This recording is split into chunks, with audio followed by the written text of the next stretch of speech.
Hello student, welcome to class 11. Today we are going to study uses of dimensional analysis. It has three uses. First is conversion of units from one system to another. Second is to check dimensional correctness of an equation. Third is deducing relation among the physical quantity. We will understand one by one. Now, first of all, we have a study conversion of unit from one system to another system. So how do we write a measured physical quantity?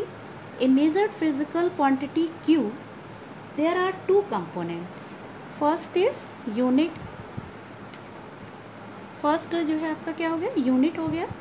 और second is numerical value.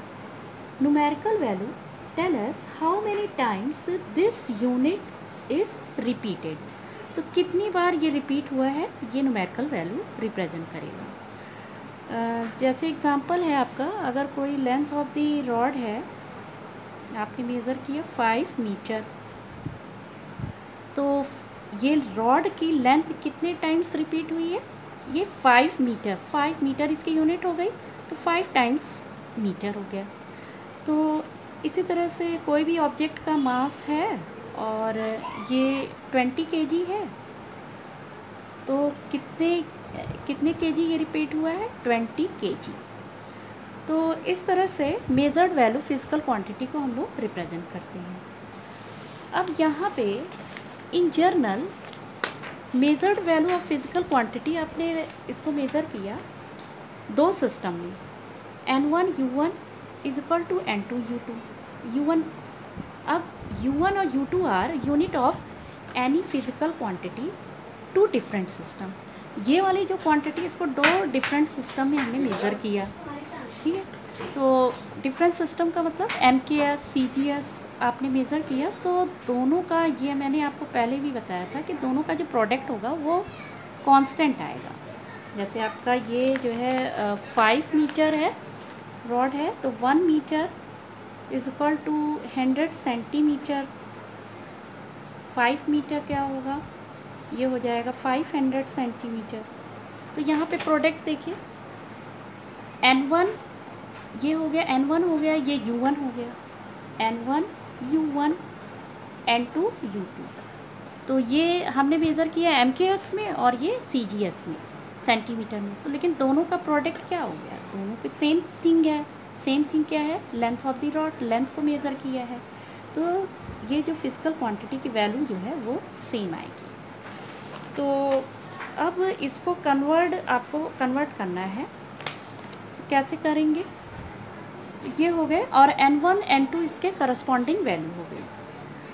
अब let dimensional formula of the given physical quantities. अब इसका dimensional formula क्या होगा, कोई भी any physical quantity MLT, ये अभी पता नहीं है कि कौन क्वांटिटी है, लेकिन मैकेनिक्स में हम लोग क्योंकि मैकेनिक्स पढ़ रहे हैं 11th में, तो इसमें MLT फॉर्म में लिखेंगे.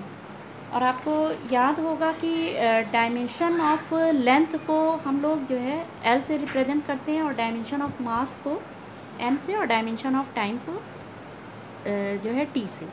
और अगर M के यहाँ पे ABC क्या है, इसका ये पावर हो गया. कोई भी आपकी डिराइव या फिजिकल क्वांटिटी हो सकती है.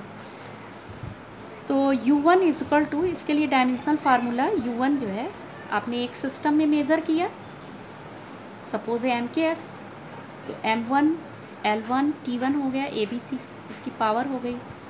U2 इसको भी देख लीजिए, U2 जो है आपका अनदर सिस्टम है, जैसे CGS ले लीजिए, कोई भी है, FPS है, SI जो भी आपने मेज़र किया उसको लिख लीजिए, M2A और L2B और ये T2C.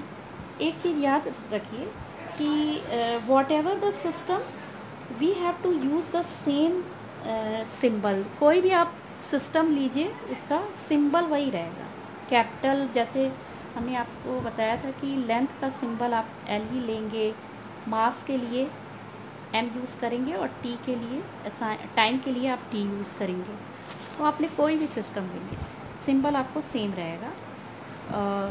तो जैसे लेंथ आपने किलोमीटर, मीटर, सेंटीमीटर, डेसीमीटर, या मास आपने मेज़र किया, किलोग्राम, ग्राम, कुछ भी, कुंटल, कुछ भी आपने, पाउंड, जिसमें भी मेज़र किया, सिंबल आपको सेम यूज़ करना है।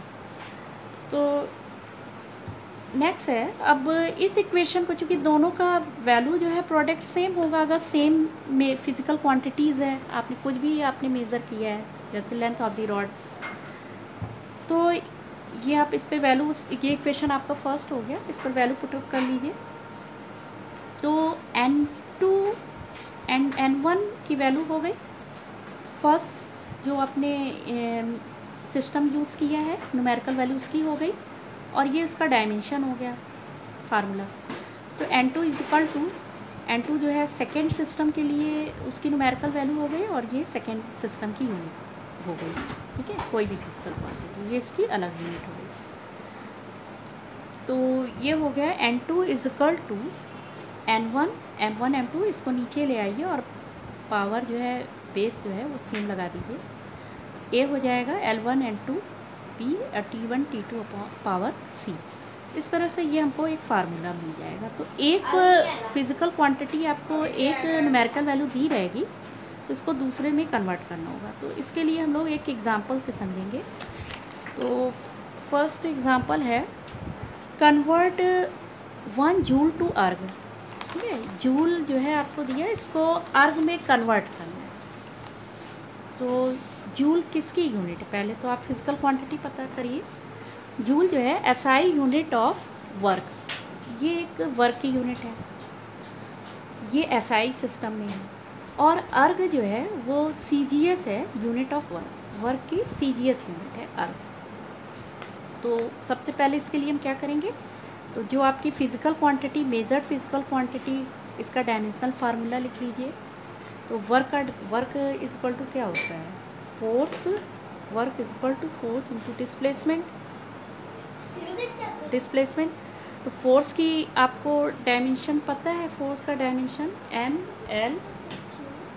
ml t माइनस 2, और डिस्प्लेसमेंट का क्या होगा, वो t हो जाएगा, डिस्प्लेसमेंट का l, डिस्टेंस है तो इसका l हो जाएगा। तो वर्क का डायमेंशन हो गया, डायमेंशनल फार्मूला ml2t माइनस 2। तो इसके डायमेंशन क्या होंगे, इसमें कितना, इसके पावर जो होते हैं, डायमेंशन क्या होगा, वो फंडामेंटल क्वांटिटी पे जो पावर लगते हैं। तो डायमेंशन हो गए, a इज इक्वल टू क्या होगा, इससे कंपेयर कर लीजिए। a इज इक्वल टू आपने कंपेयर किया MALATC,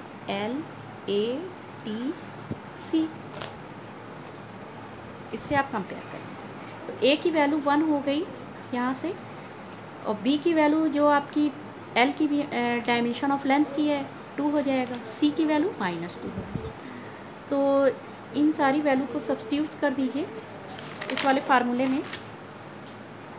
N2 is equal to N1 M1 M2 upon इसका whole power a, L1 upon L2 whole power b, और T1 upon T2 whole power c। तो a b c की value आप put कर दीजिए, यहाँ पे a b c की वैल्यू पुट हो गई। अब जो N1 की वैल्यू है, N1 क्या है, वो 1 जूल को हमको अर्ग में कन्वर्ट करना है। 1 जूल इज इक्वल टू, अर्ग में कन्वर्ट करना है, लेकिन इसकी न्यूमेरिकल वैल्यू नहीं पता है, कितने अर्ग होगी ये हमको नहीं मालूम है। ठीक है, तो how many erg is equal to 1 joule. तो we have to find out N2। Now N1 की वैल्यू कितनी हो गई, 1 हो गई। M1 क्या है, SI सिस्टम में यूज़ किया है, तो इसको 1 kg कर लीजिए। लेंथ मीटर में हो गया और टाइम सेकेंड में हो गया। अब सेकेंड जो आपका CGS सिस्टम में N2 आपको नहीं पता है, M2 is equal to gram, L2 1 centimetre, T2 1 second. We have to put these value। Now N1 is equal to 1 हो गया, इसको 1 किलोग्राम, 1 ग्राम, मीटर है तो नीचे सेंटीमीटर, सेकेंड है, ये है, सेकेंड वाला तो कैंसिल आउट हो जाएगा। अब 1 किलोग्राम क्या होगा, 1 kilogram is equal to 1000 gram upon 1 gram into 1 metre 100 centimetre upon 1 centimetre, second वाला अब कैंसिल हो जाएगा। तो इस तरह से ये इसकी वैल्यू कितनी हो जाएगी 10 की power 3 into 10 to the power 4। तो यहाँ पे 4 यहाँ पे स्क्वायर है तो ये हो जाएगा पावर 4 है, पावर आप यहाँ पे देखिए। तो ये आ गया 10 की पावर 7। तो न्यूमेरिकल वैल्यू इसकी कितनी हो गई, N2 जो है 10 की पावर 7 होगा। तो 1 joule is equal to 10 to the power 7 erg. तो 1 जूल किसके बराबर हो गया, 10 की पावर 7 अर्ग। इस तरह से आपने इसकी न्यूमेरिकल वैल्यू फाइंड करना। तो इसमें जो है आप वन सिस्टम यानी SI सिस्टम से हमने CGS सिस्टम में कन्वर्ट कर लिया। इसी तरह से FPS से CGS में, ऐसे कोई भी सिस्टम एक सिस्टम से दूसरे system, and we have to use dimensional formula and convert this unit. Okay, thank you so much.